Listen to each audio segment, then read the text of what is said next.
judiciary is on the nomination of persons for appointment as the chairperson and members of the Public Benefit Organizations Disputes Tribunal. Honorable members, I wish to report to the House that I have received a message from the Honorable Chief Justice and the President of the Supreme Court of Kenya regarding the nomination of persons for appointment as chairperson and members of the Public Benefit Organizations Disputes Tribunal.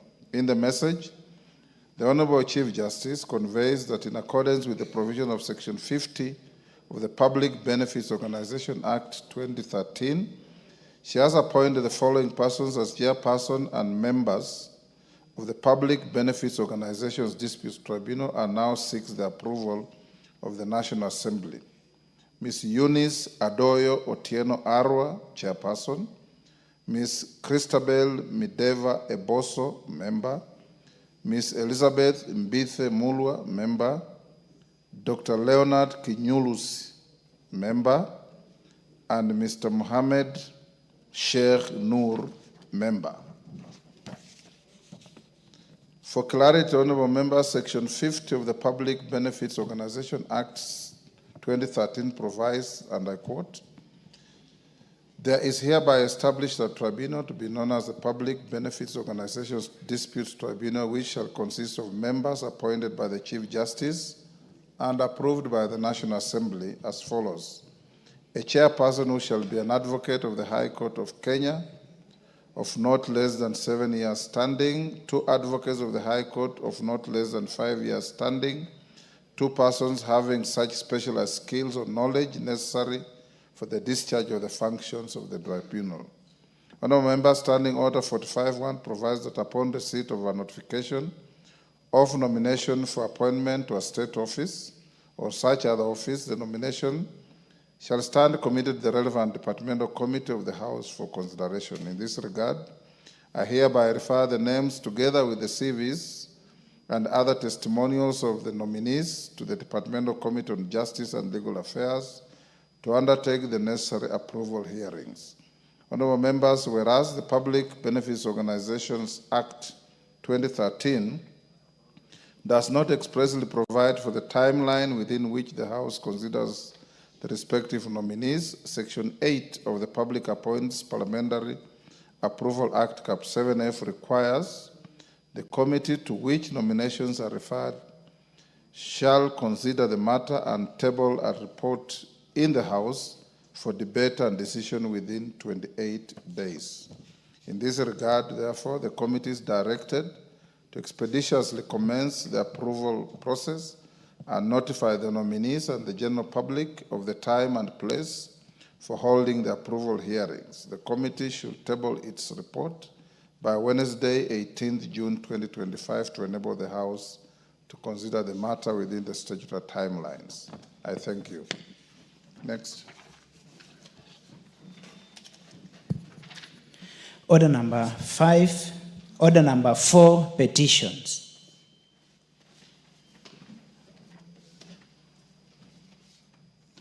Order number 5, papers. Majority Leader. Right here, sir. Honorable Speaker, thank you very much, Honorable Speaker. Honorable Speaker, I beg to lay the following papers on the table of the House today, Tuesday, May 27th, 2025.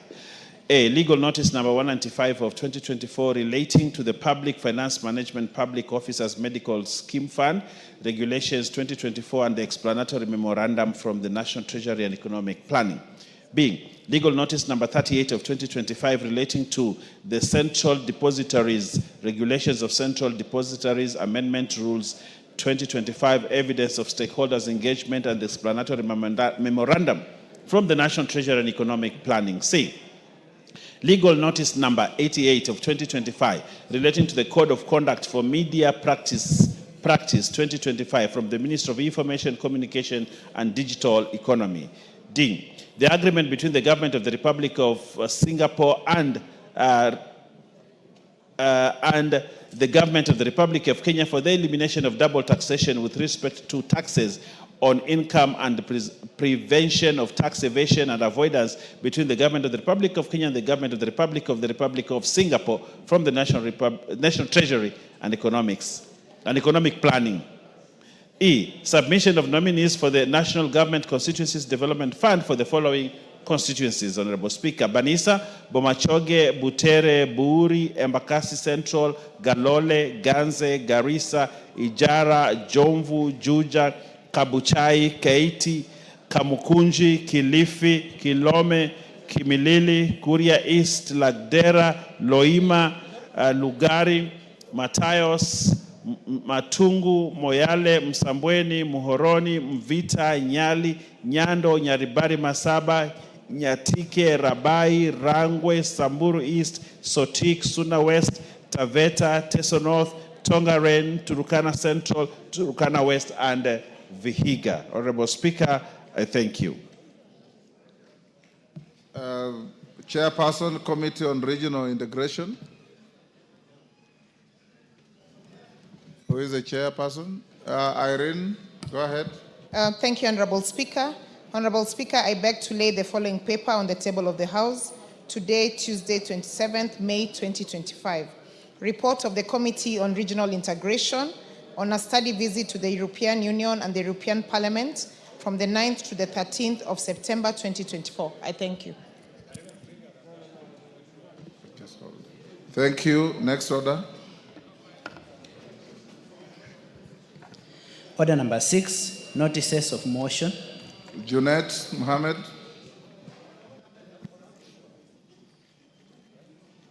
Thank you, Mr. Speaker. Honorable Speaker, I beg to give notice of adjournment of the House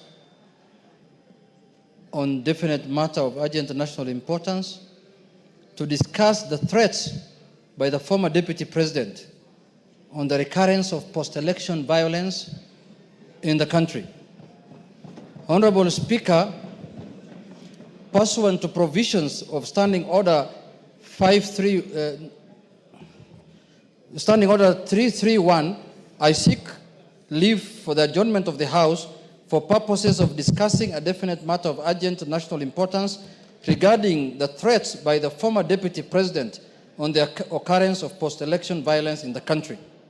Honorable Speaker, on 16th May 2025, while attending an interview, the former Deputy President was on record alluding to a recurrence of the post-election violence experienced in 2007-2008. Arising from alleged planned electoral malpractices in the upcoming 2027 general elections, the former Deputy President issued veiled threats and calls to violence which left unchecked are likely to endanger the security and the well-being of our nation.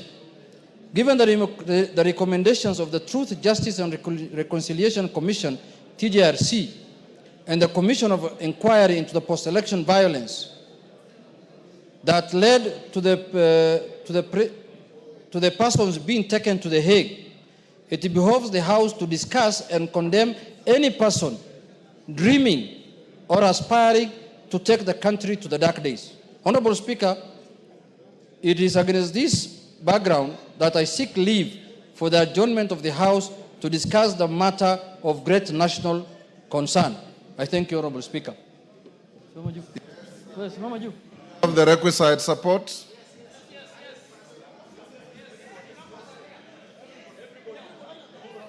The support is overwhelming. I will take your seats, honorable members.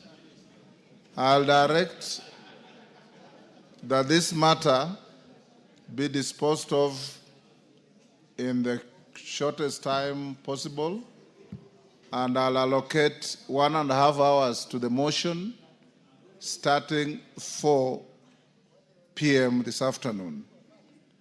In the event we get to 4 p.m. and we are still having business like statements, they will be stepped down.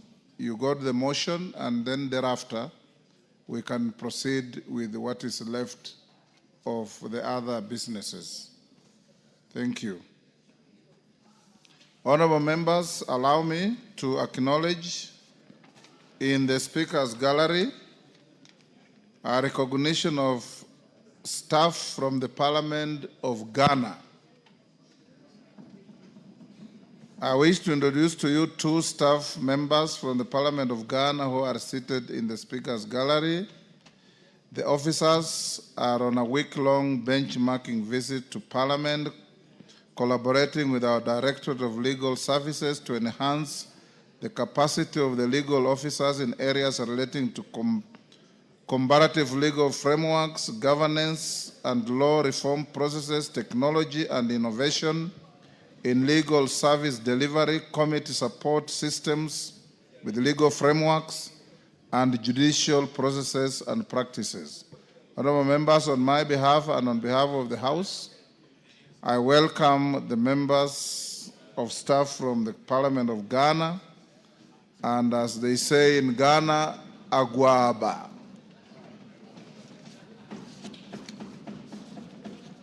Agwaba members means Karibu. Take your seats, members. Honorable members, also in the Speaker's Gallery, I acknowledge St. Teresa's Bikeke High School from Kiminini, Trans Nzoia. In the public gallery, the students, when your school is mentioned, you stand up for acknowledgement, then you take your seats. Very good, you can now take your seats. In the public gallery, we have Tengecha Boys High School from Bureti, Kericho, Ndururumo High School from Laikipia West, Laikipia, and Siungi Secondary School from Mwingi Central, Kitui.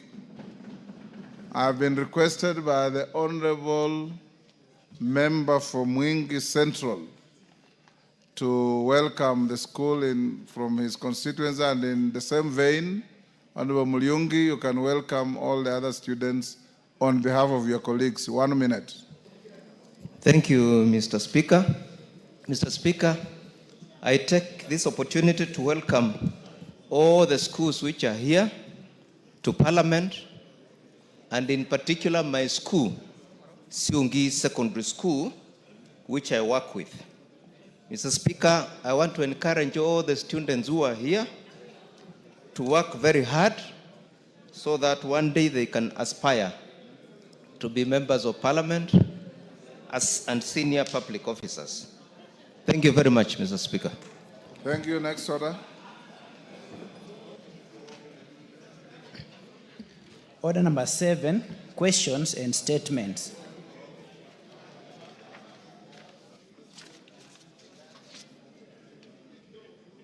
Member for Kilifi, Gertrude Mbeyu.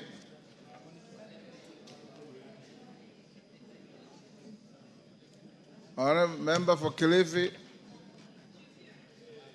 she's where?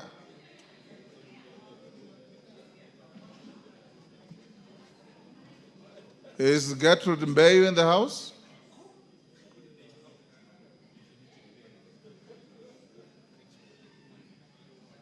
I don't think she is. Statement dropped. Honorable Amina Muyanzi, member for Malindi. Go ahead. Thank you, Honorable Speaker. Honorable Speaker, pursuant to the provision of the Standing Order 42C, I rise to request for a statement from the chairperson of the Departmental Committee on Health regarding the impact of the recent withdrawal of U.S. aid funding on healthcare financing in the country. Honorable Speaker, on January 20th, 2025, U.S. President Donald J. Trump issued an executive order titled Reevaluating and Realigning United States Foreign Aid. The order imposed a 90-day pause on all U.S. foreign development assistance programs to allow for comprehensive review. This decision has disrupted billions of dollars earmarked for health, education, and development worldwide, with no exemptions for essential health programs such as the Presidential's Emergency Plan for AIDS relief. Honorable Speaker, access to healthcare service is not only a right guaranteed under the Article 43 of the Constitution, but also a vital driver of economic growth, public health, and environmental sustainability. USAID has historically been a major contributor to Kenya's health sector, funding programs in HIV/AIDS treatment, malaria prevention, and maternal health care. Notably, over 25% of the country's annual HIV-related health budget relies on US government funding, and direct US support accounts for 29% of the HIV medicines available in the country.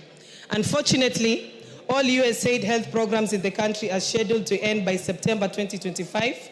The resulting funding gap threatens to disrupt life-saving treatments and services, directly impacting thousands of patients across the country. It is projected that 54,000 healthcare workers could lose their jobs, while institutions such as the Kenya Medical Supplies Authority face deficits amounting to Kenya shilling 600 million, hampering the availability of critical medical supplies essential for both prevention and ongoing patient support. Honorable Speaker, it is against this background that I seek a statement from the chairperson of the Departmental Committee on Health on the following. 1. Report on the measures being undertaken by the government to address the impact of the recent withdrawal of USAID funding in Kenya, which has previously supported critical health sectors such as HIV/AIDS treatment, malaria prevention, and maternal care. 2. Current status of essential drug supplies for all the critical sectors supported by USAID, including whether there are sufficient stocks available, and indicate how long these supplies are expected to last given the current national demand. And 3, the immediate and long-term action plans by the government to mitigate the negative effects arising from the USAID funding withdrawal, including ensuring uninterrupted healthcare services for the affected populations. I thank you, Honorable Speaker. Chair Health. How much time do you need to bring a response? Under 2 weeks, we will get the response. Under 2 weeks? Yes. So Speaker. you can do next week?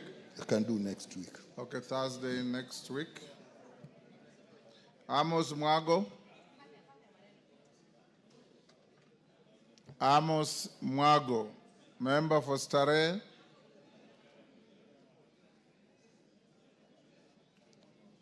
Third time, Amos Mwago, statement dropped.